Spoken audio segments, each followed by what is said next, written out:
Madam Speaker, I have a few questions for my colleagues. What if our foreign policy of the past century is deeply flawed and has not served our national security interests? What if we wake up one day and realize that the terrorist threat is a predictable consequence of our meddling in the affairs of others and has nothing to do with us being free and prosperous? What if propping up repressive regimes in the Middle East endangers both the United States and Israel? What if occupying countries like Iraq and Afghanistan and bombing Pakistan is directly related to the hatred directed toward us?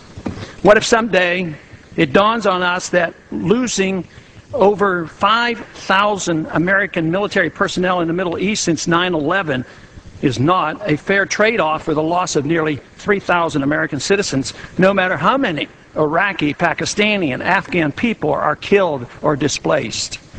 What if we finally decide that torture, even if called enhanced interrogation technique, is self-destructive and produces no useful information, and that contracting it out to a third world nation is just as evil?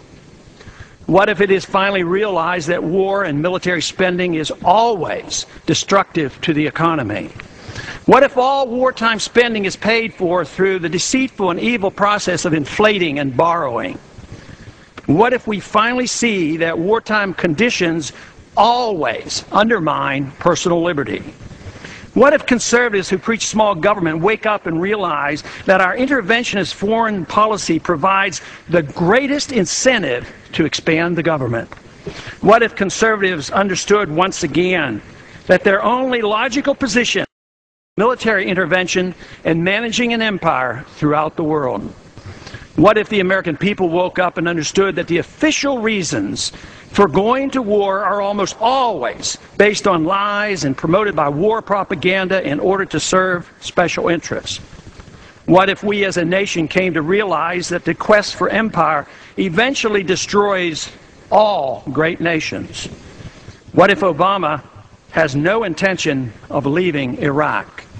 What if a military draft is being planned for the wars that will spread if our foreign policy is not changed?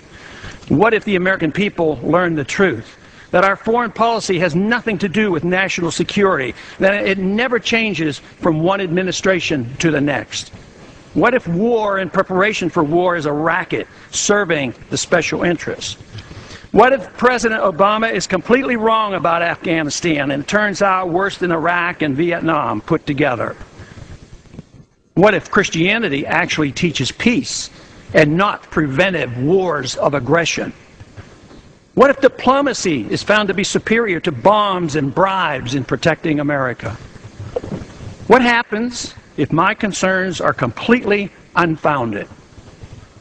Nothing. But what happens if my concerns are justified and ignored? Nothing good. And I yield back the balance of my time.